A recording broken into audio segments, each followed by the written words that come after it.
কিয়ামতের ময়দানে ওই বিভীষিকাময় সময়ে মুসিবতের কালে মানুষগুলো পাগল হয়ে বিশ্বনবীকে খুঁজতে আরম্ভ করবে।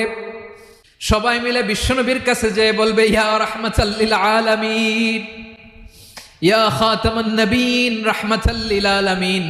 দেখেন আমাদের কি অবস্থা, কি কঠিন বিপদে আমরা আছি, দাঁড়াতে পারি না, সূর্যের আলোতে ঘেমে হয়রান।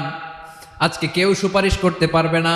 সব নবীরা অপারগতা স্বীকার করেছে, তারা বলেছে আপনি ছাড়া কেউ নাকি আল্লাহর সামনে দাঁড়াতে পারবেন না, আপনি একটু সুপারিশ করেন। বিশ্বনবী বলবেন, আসো আসো, আজকের দিনে আমি ছাড়া আল্লাহর সামনে কেউ দাঁড়াতে পারবে না। বিশ্বনবী মাকামে মাহমুদে যে আল্লাহু আকবার বলে সিজদায় লুটিয়ে পড়বেন।